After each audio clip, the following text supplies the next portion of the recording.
the past few years, we've heard the term free agents and been told we would all need to become one in order to succeed. The recent economic structures have helped to promote this concept as reality. Where do we get the tools to take control of our career path in the present and future? Welcome to the Career Confidante with your host, Marie Zimenoff. Marie and her guest experts are here to provide you with the tools you need to move forward and achieve your career goals. Now, here is Marie Zimenoff. Hello and welcome to the Career Confidante, and we're glad you've joined us here today as we always keep you up on the latest in the career space and what you can do to take control of your career. Today, we have an amazing guest joining us, Melissa Llarena, who is an author, imagination coach, speaker, and contributor to Forge Women. She is also a new author of her book that we're going to be talking about today called Fertile Imagination. And Melissa, thank you so much for joining us here today. Thank you, Marie. It is my pleasure. So excited for this conversation. Yes. So you recently you pivoted from coaching marketing executives to working with working moms. Tell us a little bit about why you made that pivot. I think for a lot of us, the pandemic was that pivotal moment where we just decided, okay, what is it that we really, really want to do? And so for me, it was almost like that moment where I was like, okay, so I've been a mom since 2011. Why not actually really just kind of like own it, and help other working moms own their power, their skills, their talents, and chart the path to their future in the way that feels best and according to their terms. Yeah, and maybe this is just me, but it seems like since COVID, being a working mom has got even harder, more complex, more pressure. Have you seen that with your clients?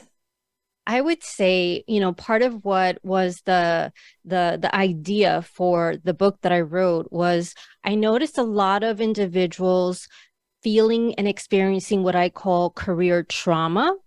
And so this was right before the pandemic. And I think the pandemic just put this bright light on the emotions that I was experiencing since 2011, which was when I opened up my practice, Career Coaching Marketing Executives. And so I realized that when I looked at the different communities that I was empowering and supporting and helping them sell themselves, it was working moms who really hung on to jobs that would give them like one day to work from home. It was like, oh my goodness, my boss is the best and I will do everything it takes to keep this job because there is no other opportunity out there that will give me the same flexibility. And so there's that dependency, there's that I have to do everything, no boundaries, always accept those emails. And then when the pandemic happened, and this hybrid culture, it was kind of like this expectation. So it was kind of like, okay, well, how can you call out sick? I mean, we're only Zooming. It's not like you're going to be contagious, right? Or how is it that, you are unable to produce this report? Now you have AI to facilitate things for you. So it's a bit of a double-edged sword, right? This availability culture we have.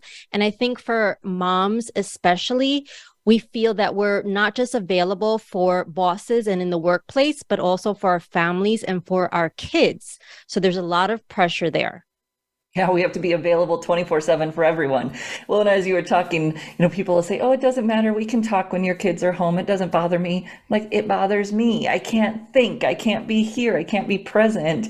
And so that always on piece, that's a very good picture of how that has created more pressure, even though we're at home and people think it's easier to be at home. It's actually one of the things I talk about when people are like, oh, I want to work from home. I'm like, do you? Do you really? Because then you don't get the separation of work and life like you do when you go to an office. Totally agree with you. And I think the lines are even blurrier for the moms who left the corporate world to launch their own businesses, especially as I have found it to be a mom who's the face of her business. Like, how do you peel yourself away from being yourself and selling yourself and your services when you are 100% accountable for the results that only you can produce. So a lot of times, although moms may have left a corporate setting, they're bringing the same mindset of busyness and productivity to their own entrepreneurial adventures. And it's something that I speak of in the book. I've included case studies of different individuals who have used their imagination to get creative about how they live their life on their terms. However, there's this idea that, if you've been in a space and you've been operating at a pace for 20 years, how is it that if you leave the job, you're going to all of a sudden turn into someone else? And that's just impossible, and something that you have to be intentional about. And so that's a piece of the puzzle as it relates to the book. It's like the steps to transforming, right? The way that you experience life, the way that you mother as well, and the way that you leverage your skills in this new environment where you can be so flexible. I mean, we're like, living Gumbies at this point, right? Like we could be anything, anywhere. So of course the overwhelm is what stops a lot of working moms. Like, okay, wait a minute. How can this actually look and work for me and my family? Yes. Well, tell me a little bit more about that. So, what is the fertile imagination, and how have you seen people use it to build their confidence, their flexibility, and their joy as they build their working life? I think it's really a matter of going back to that place where, as a child, you had this ability to cast a huge vision for the day, for your life, for your mom also, right? It's like your mom could have been the tooth fairy, right? You yourself could have been Captain Underpants. I mean, we are all able to imagine greatness in our children coming from the perspective of a mom. So what I'm asking moms to do in my book, Fertile Imagination, is to use the same abilities and turn them on yourself. In the book, what was really important for me to capture was this idea that we're not done yet once we become parents.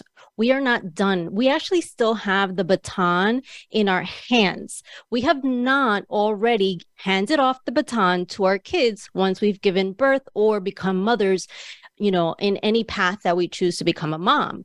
And so for me, it's kind of like, all right, when I first became a mom, I was told by my mom, welcome to the mom club.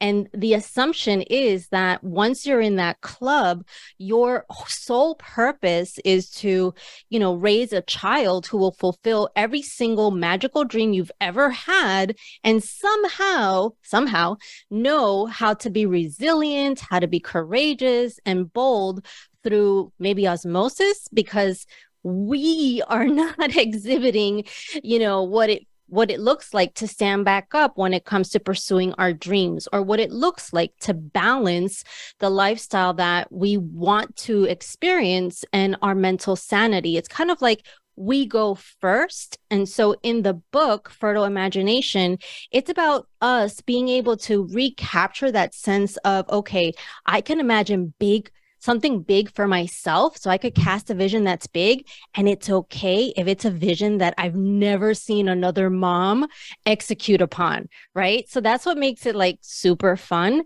The book is divided into 3 parts. And so the first part is just waking up our imagination.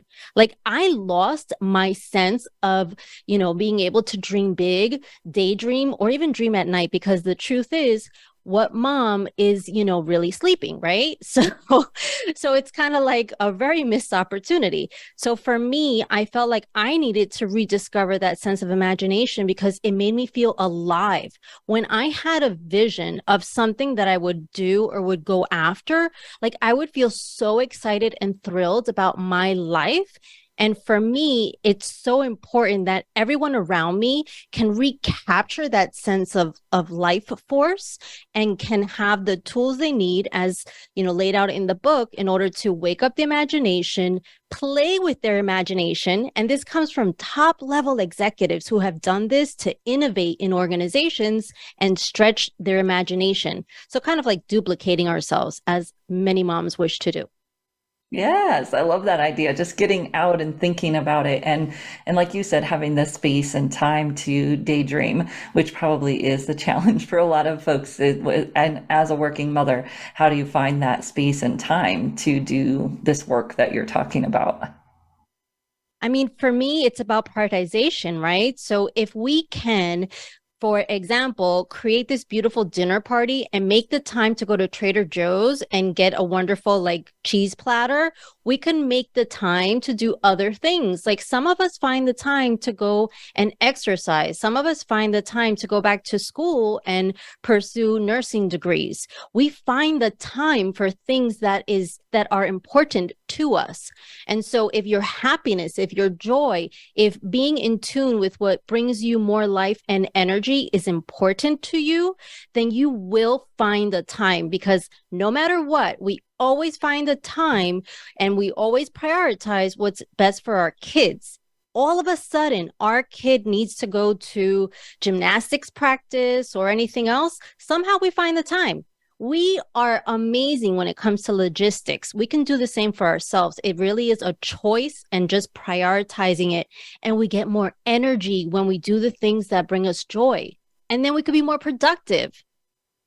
Well, and I'm guessing that it's not necessarily time that people can't find. It's also that courage, because what you're talking about is scary. Dreaming big is scary. Thinking about that we could do something is scary. And so we might use time as a scapegoat for the reason we can't do that.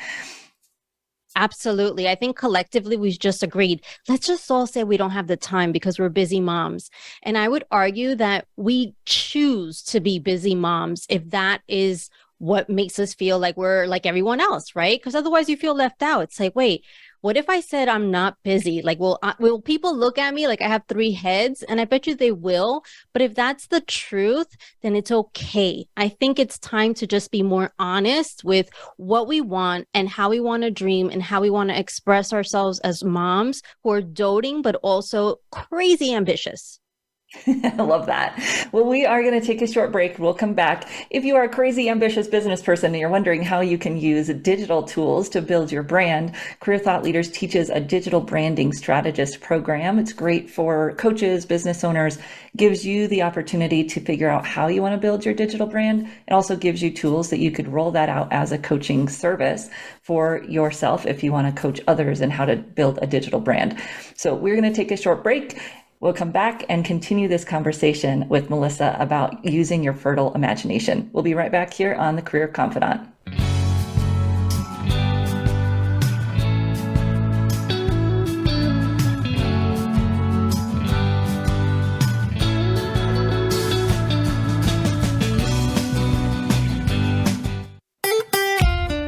Follow Voice America at facebook.com/Voice America for juicy updates from your favorite radio shows and podcasts. You know that the career landscape has changed and that you need to be proactive about managing your career. You can have the foresight, skills, and confidence you need to take charge of your career and seize opportunities. A strategic advantage and career expert, Marie Zimenoff has helped thousands of leaders like you get focused, get found, and get hired. Visit getcareersmart.com to find out more. That's getcareersmart.com or call 800-521-2080 to schedule your complimentary consultation. Do you need directions to solid financial future? If so, the Money Answers Show with Jordan Goodman will provide you with a roadmap to making smart money decisions in every area of your personal finances. Join Jordan every Monday at 12 p.m. Pacific Standard Time, 3 p.m. Eastern for the Money Answers Show on the Voice America Business Channel. Learn how and where to get the best deals on mortgages, cars, and insurance. Find out the best ways to save for college and retirement. Get out of debt, improve your credit rating, and save on your taxes. The Money Answers Show with Jordan Goodman will provide you with great tips on investment opportunities in real estate, stocks, annuities, and other investment vehicles. That's the Money Answers Show with Jordan Goodman on the Voice America Business Channel every Monday at 12 p.m. Pacific Standard Time. A little birdie told me Voice America is on Twitter. Follow us at Voice America TRN. When it comes to business, you'll find the experts here. Voice America Business Network.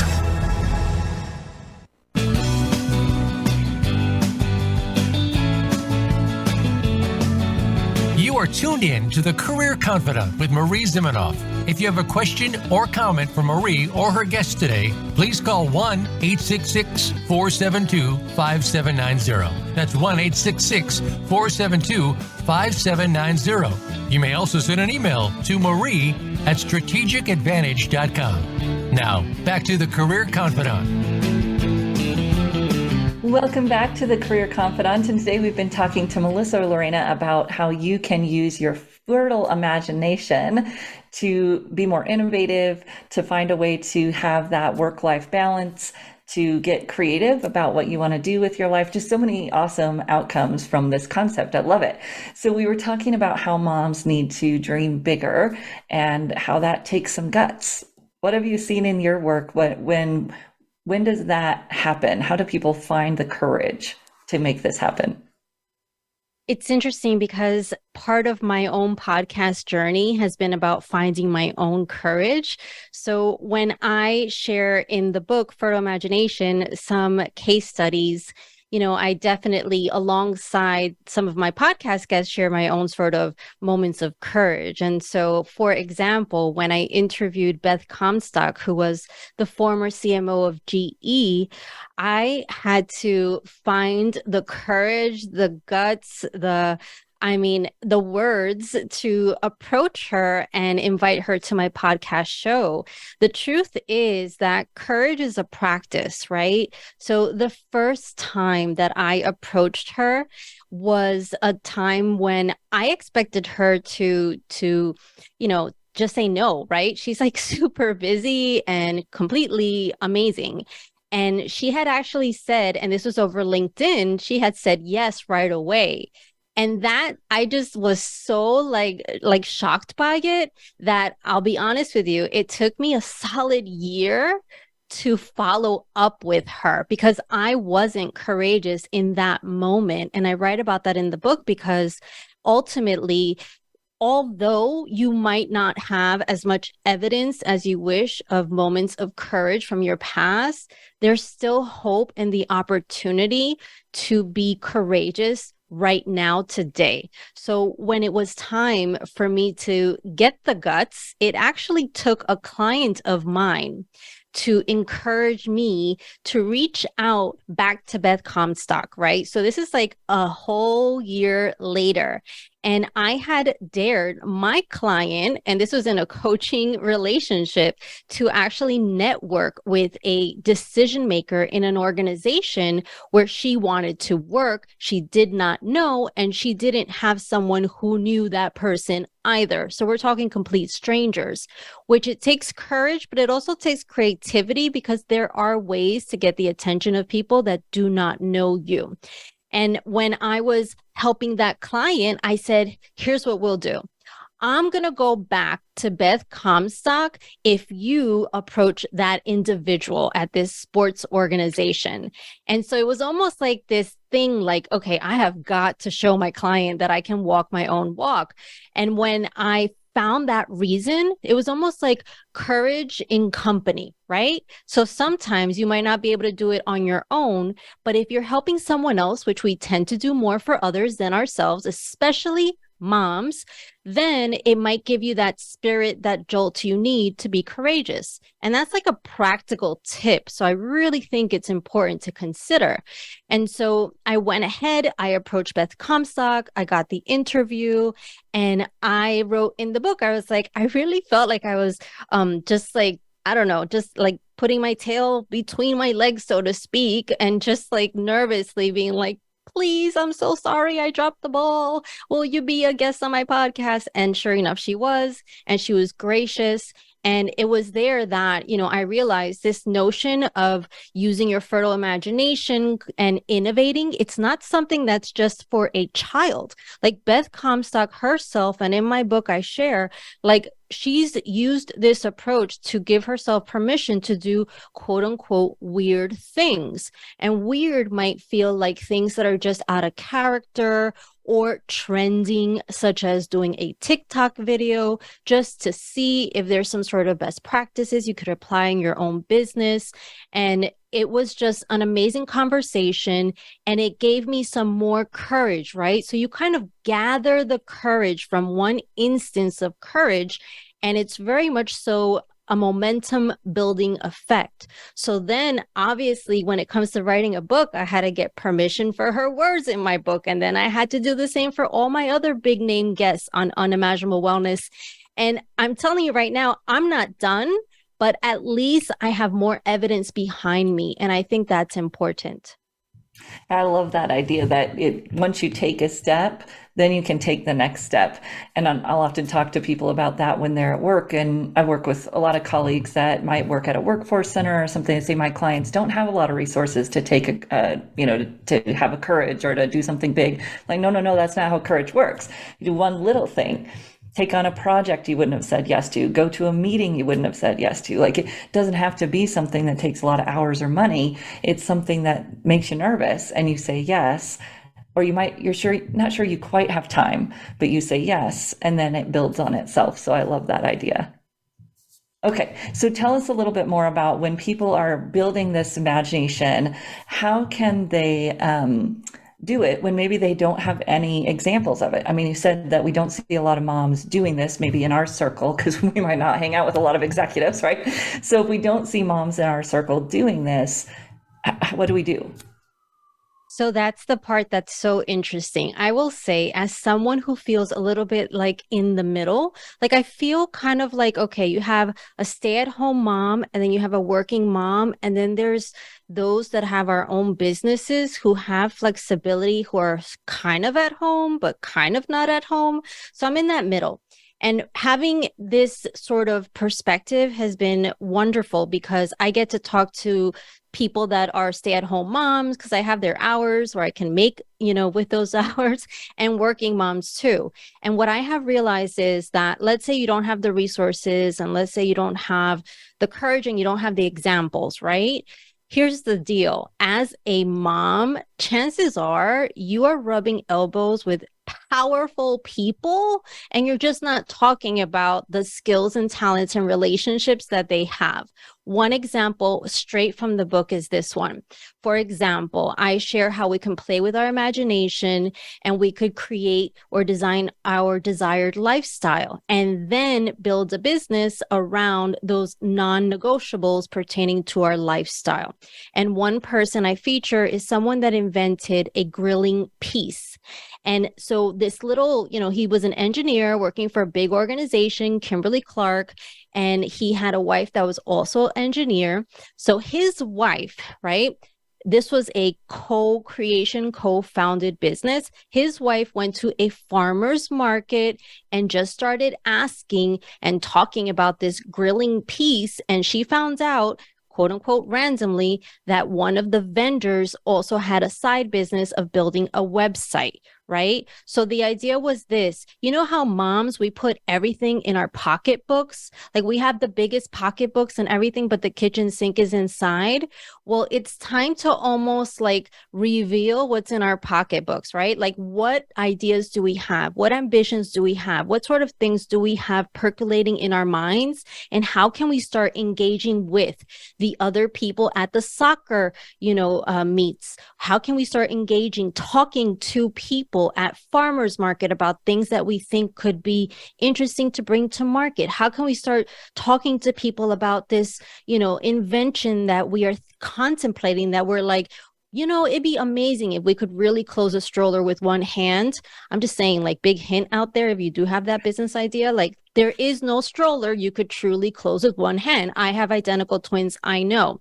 So we just have to communicate. That's really the point, rather than assume that, our friends are quote unquote, only mom friends talking about only children. Well, you know what? Your mom friend might have, this expert in marketing as a brother-in-law, right? Or your friends might be someone that, went to high school with the CMO of insert organization. So once we start speaking to people about the ideas we have in our minds, irrespective of whether we assume they would know someone, irrespective of whether we think that they would even help us, the more you just communicate with people and share what you've got going on, the more informed you will be about your very next step. And I think that's urgent because at the end of the book, I actually have a case study. Asha Karan, she's actually the CEO of Giving Tuesday. And Asha, I mean, she wasn't born knowing that she was going to lead a movement, nor having all the skills she needed to lead this movement of Giving Tuesday, which happens once a year, right? Instead, she had this idea and she said, okay, I'm aligned with this idea. I believe in generosity. And she started talking to people about her idea. She didn't see another mom leading, generosity and Giving Tuesday. It did not even exist. She just spoke to people and found people that were like-minded, and she enlisted them, right? She kind of mobilized her network around this idea. And she noticed that the more she would talk about this idea, the more excited she was, the more interested other people would be in like what she had to say.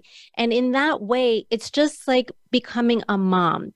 For example, for the most part, although I did meet someone who was in a different scenario, but for the most part, you have a child, a baby, and you grow with your baby. Same thing with a business idea or some sort of invention.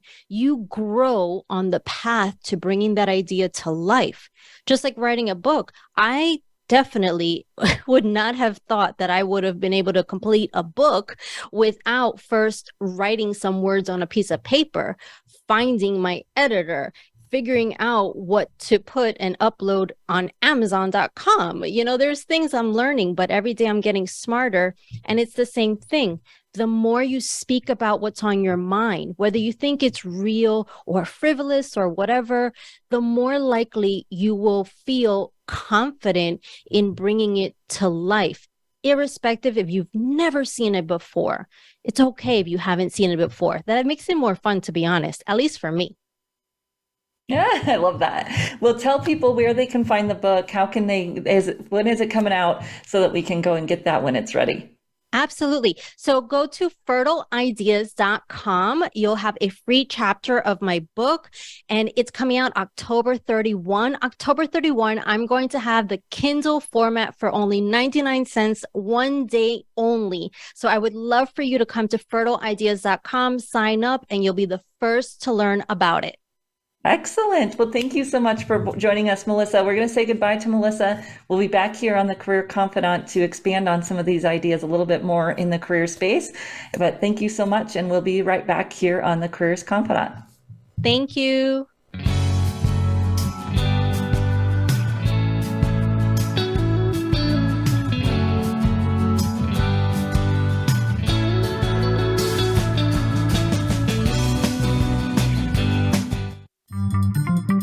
Voice America is on LinkedIn. Connect with us today. You know that the career landscape has changed and that you need to be proactive about managing your career. You can have the foresight, skills, and confidence you need to take charge of your career and seize opportunities. A strategic advantage and career expert, Marie Zimenoff has helped thousands of leaders like you get focused, get found, and get hired. Visit getcareersmart.com to find out more. That's getcareersmart.com or call 800-521-2080 to schedule your complimentary consultation. Have you become a member yet? Sign up now to become a member of Voice America. It's always free and easy. Plus, you get to take advantage of some great member benefits. Get unlimited access to millions of hours of on-demand content across all of our channels. Keep track of your favorite episodes, shows, and hosts in your own customizable library. Find out what shows you might be interested in based on your favorites. Plus, you get insider access with our newsletter. Membership gives you more. Sign up at voiceamerica.com and click register at the top right. Say It Skillfully is my radio show about being who you are and saying what you think needs to be said. This is your host, Molly Chang. I'll help you find the right words to tackle any challenging conversation you've been avoiding. Whether you're part of a small project team or leading a giant company, the more you accept that you're part of the problem, the faster you can be part of the solution. You'll learn how to achieve success on your terms and be happier, healthier, and more productive at work and in your life. Check out sayitskillfully.com for practical resources, including my 90-second videos, real life examples showing you how to speak up skillfully. I invite you to call in with your questions. Join me live every Tuesday, 11 a.m. Eastern, 8 a.m. Pacific on the Voice America Business Channel. And no, I'm cheering for you. When it comes to business, you'll find the experts here. Voice America Business Network.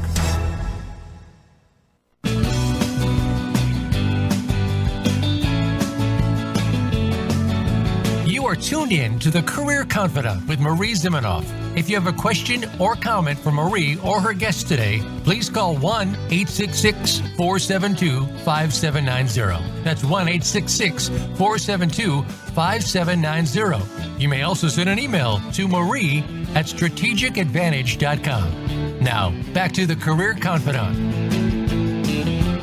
Hello and welcome back to the Career Confidante. And today we were talking with Melissa Llarena about fertile imagination and how you can use your imagination, not just if you're a mom, but ways that you can tap into that childlike imagination to really capture that dream and to start dreaming again about what you might want to do with your career. And I loved the conversation we were having about courage and how you can use this idea of little steps, little risks to build your capacity for courage and to take risks and to step out and do something new. And whether that's talking to someone about an idea that you have, stepping out to take on an additional project at work, or doing a volunteer thing, it doesn't have to be big, but a little step that makes those makes the butterflies in your stomach. That little step can start building towards bigger actions out towards your dream.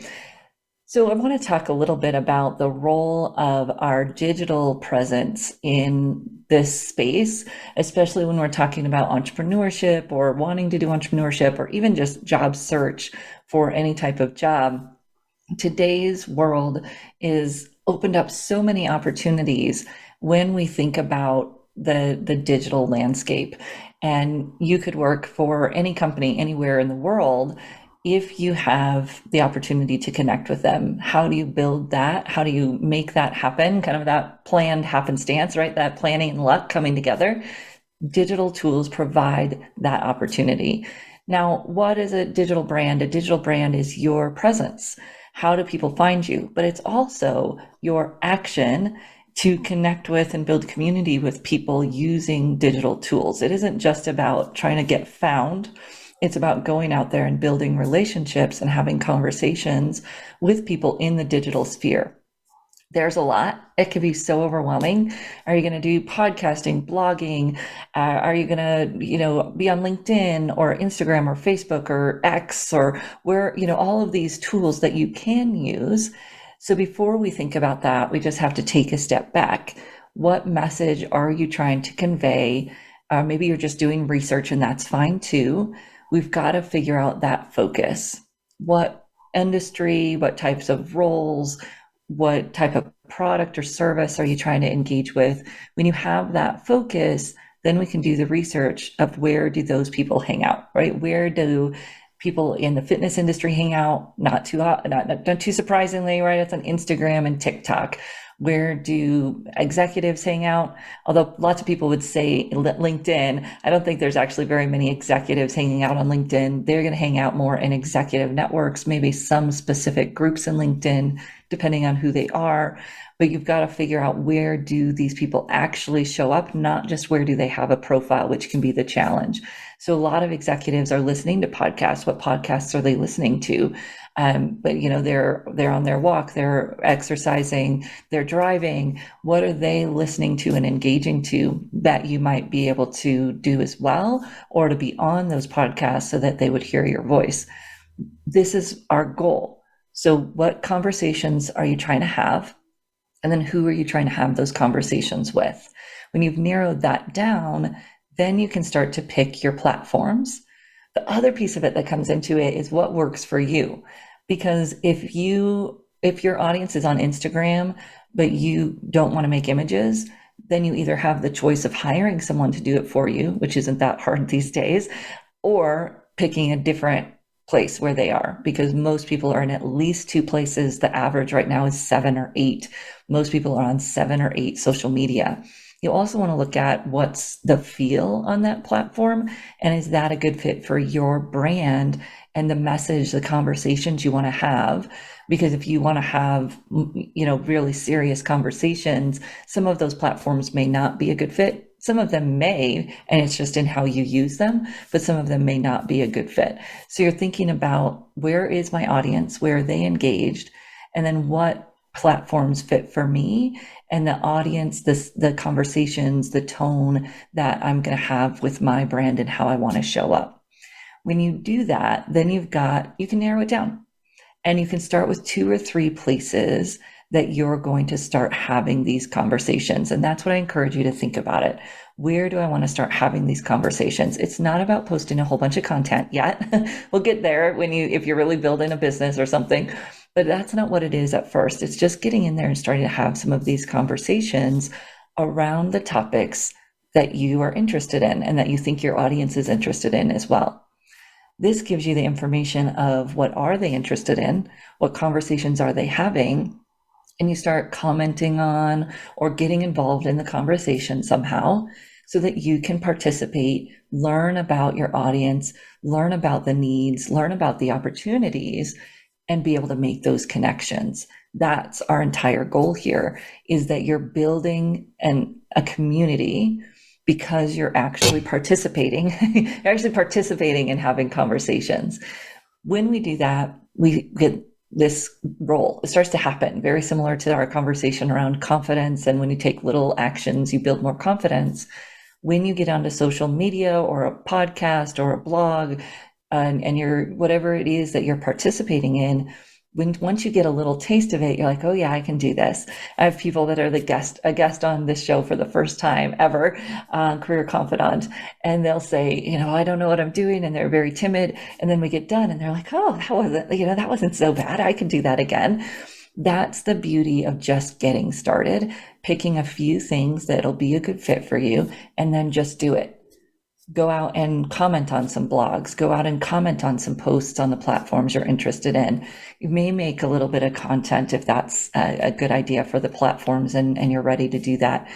But once you start doing that, you build those muscles of social engagement. It's social networking.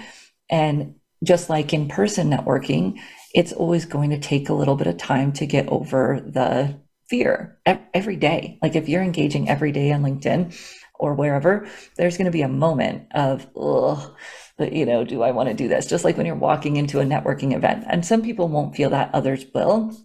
Eventually, as you start to build the community, it will be a sense of excitement or interest or curiosity, because now I'm going to these platforms and I'm wondering, well, what is Gina saying today?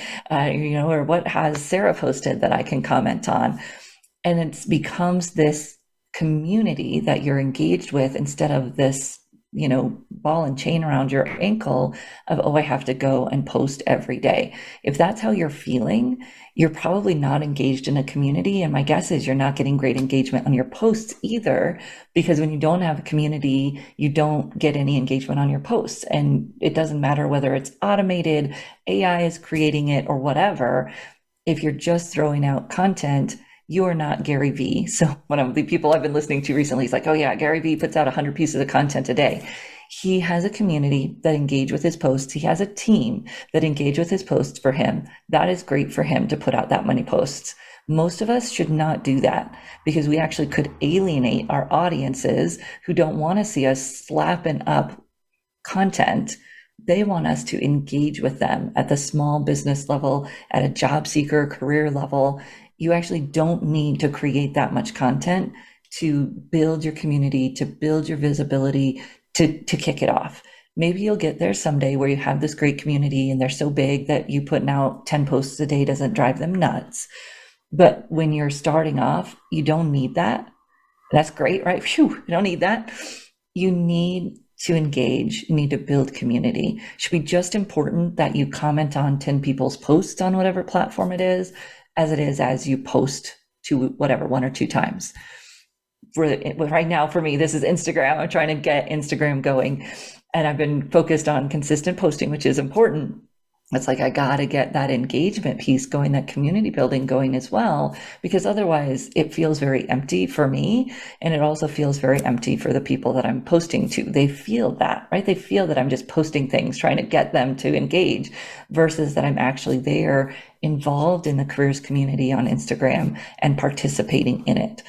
So when you're thinking about your digital brand, you're picking what fits, what matters, where do you want to be, what conversations will you be having, and then pick a few places to start having meaningful conversations online. It's just like going to a networking event. It doesn't work to show up in a flashy dress and leave.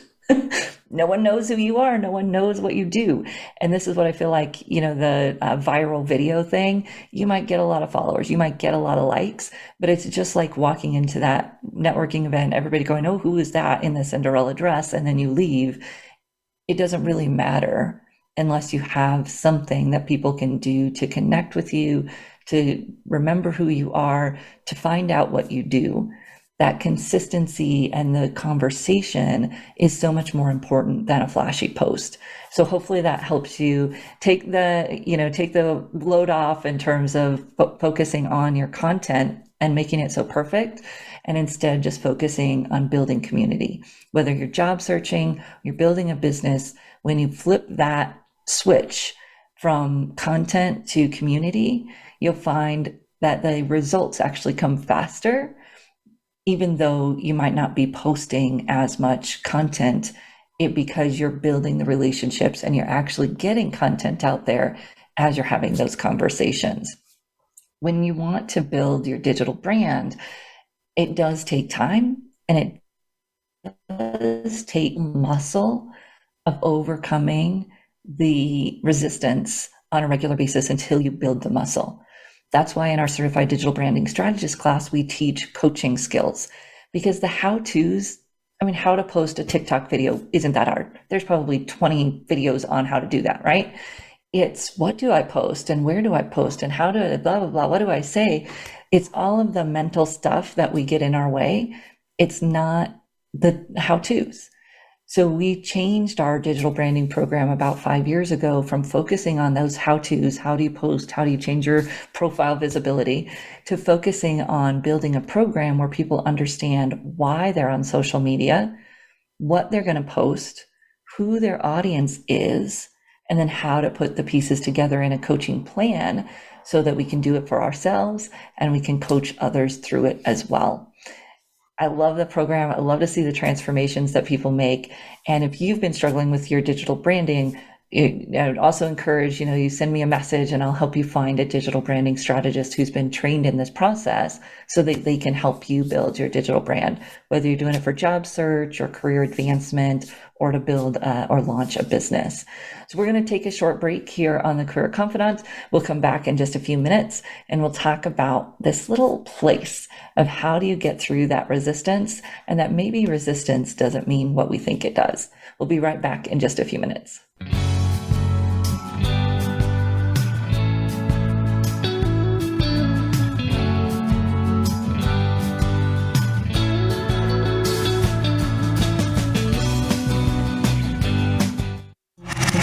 Voice America is on your favorite smart speaker. If you have Alexa or Google Home, go ahead and give us a try. Hey Alexa, play Finding Your Frequency podcast on TuneIn. You know that the career landscape has changed and that you need to be proactive about managing your career. You can have the foresight, skills, and confidence you need to take charge of your career and seize opportunities. A strategic advantage and career expert, Marie Zimenoff has helped thousands of leaders like you get focused, get found, and get hired. Visit getcareersmart.com to find out more. That's getcareersmart.com or call 800-521-2080 to schedule your complimentary consultation. Are you a business owner, 1099 contractor, part-time employee, or volunteer who needs group health coverage you can actually afford? Do you know a nonprofit who would benefit from unlimited zero-cost funding? How about cost reduction, school safety, mental health wellness, and more? All these and more are fair game on Finding Certainty. If you want more certainty in your own life, you are not alone. Join us each Friday at 9 a.m. Pacific, 12 p.m. Eastern on the Voice America Business Channel Find your own brand of certainty and realize your personal American dream with Finding Certainty, hosted by Patrick Lang. Let's unwrap the certainty experience together. Voice America Business Network, the bottom line in business.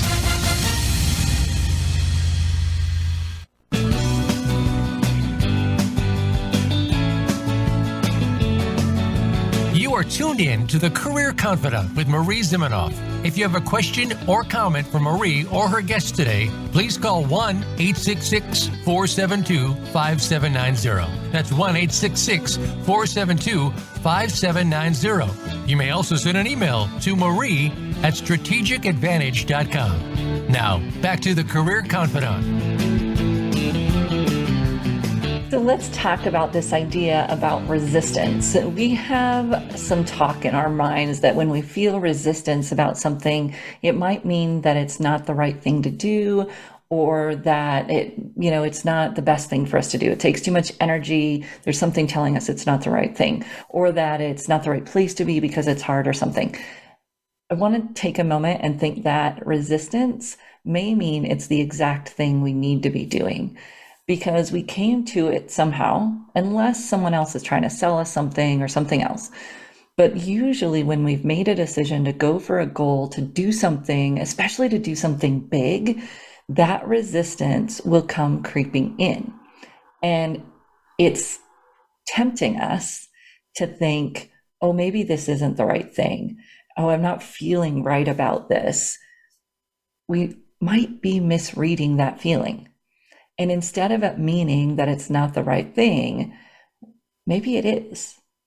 And maybe that's exactly why we feel the resistance, is because we know this is what we need to do to reach our goal, but it's scary. And we're not sure it'll work out. We're not sure it will get us to our goal. And so how do we address that resistance without letting it get in the way of our action? Here's a few thoughts. We could break it down. Is there a small step you could take in that direction to get clear on whether it's the right fit, to get clear on whether it's the right direction? What if there isn't a right direction? What would you do if there wasn't a right thing, if you couldn't make a mistake? And then the other thing is to go, okay, so if I'm feeling this resistance, am I running away from fear? Or is it actually telling me something? And what do I want to do with that feeling of resistance in a very conscious way, instead of letting myself get derailed, even perhaps, by this feeling of resistance because it's easy, because it's comfortable. And so meditation can be a great way to just get back inside of yourself, your body, instead of up here in your brain where you might be talking yourself out of something. Because that's, as women too, we sometimes do this. Oh, that's my intuition. Is it? Is it your intuition? Because your intuition comes from your body, not your head. So if it's all up in your head and we're overthinking it, that's not intuition. So meditating, getting back in our body, doing exercise to get back in your body or grounded, whatever it is that helps you do that, then we can decide, is that really a feeling of resistance in a bad way, or is it the butterflies that I need to work through because this is the right direction? It is the thing that is going to get me moving in the right direction. And that's why it's scary. For many of us, the fear of succeeding is just as powerful as the fear of failure. And we might recognize the fear of failure easier. Go, I don't want to do this because I'm afraid I might fail. Great, but don't let that stop you, which a lot of people do. Oh yeah, I know that. It's like, okay, but we got to do it anyways. Find a little part of it, take a step. But sometimes we fail to recognize that fear of success. And this can be especially true if we're going outside of the construct of what our community has done, or what our family has done, or what we see around us, or our societal expectations as a parent, as a child, whatever it might be. When we're going against those, we can oftentimes let that resistance work its way into, oh, this isn't a good fit for me, because of those external factors instead of paying attention to what's internal. Of course, we need support, and we need to find people who can support us along that path.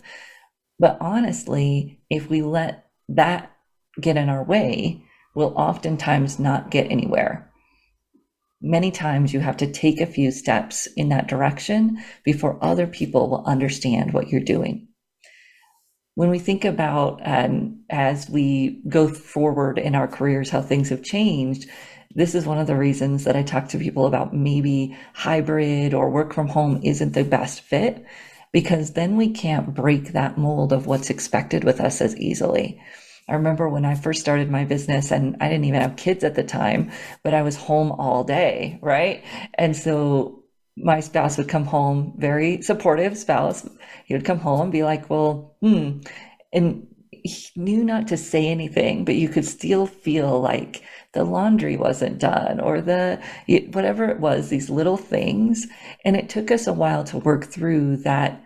Those things happen after he gets home from work, right? They don't happen while I'm at work either, even though I'm working from home. When we think about transitioning, whether it's from being a caretaker role or working in an office to now working from home, we've got to reset those expectations, not just with others, but with ourselves.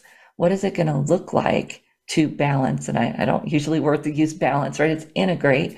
What is it going to look like to integrate work and life now that you've had this transition, whether you're going back to the office, as a lot of people are, or whatever it might be? When you make that transition, you've got to renegotiate. And when we see other people's lack of support, might be too strong of a phrase, but when we see them doubting or questioning, we can often feel like we're not on the right path. Put that aside for a minute and get into your own self, and then have a discussion of what is it, the vision that you've got? How does that align with the vision for your family or whatever it might be? That you can find how to marry the two, if you will, and make it work. Because when you just set your dreams aside because someone else tells you it's not a good idea or whatever it might be, it kills a little part of you, right? You have that piece of you that wanted to shine and now can't. Explore that. Do the research. Go to that point where you really feel comfortable saying yes or no. Oftentimes it doesn't take that much time. It doesn't have to take any money, although maybe a little bit, to do the research, do the thing, have the conversations, and figure out, is this viable for you? And how can it be viable in the context of your life? That you might have to stretch, you might have to step out a little bit, but of course it's not going to work if it just doesn't fit at all. So you're making those connections and you're doing that research to figure out how to take the next step. And hopefully you're bringing your fertile imagination with you. If you missed the earlier part of our conversation with Melissa Llarena, go out and check that out, Fertile Imagination, and thinking about how you can get back into that childhood imagination to improve your innovation, your vision for your life, your vision for your professional work, and everything there beyond. We'll be right back here on the Career Confidante next week with another great guest. If there's topics you think we should cover or questions that you have, feel free to reach out to me at Marie, M-A-R-I-E, at careerthoughtleaders.com. careerthoughtleaders.com, and we're happy to answer questions or bring up topics that can be helpful to you. We're always here giving you the tools that you need to take control of your own career, especially in the wild west that we're in right now of the economy and everything changing so fast. But we'll be right back here again next week on the Career Confidante to support you. So we'll see you next week. Thank you, everyone.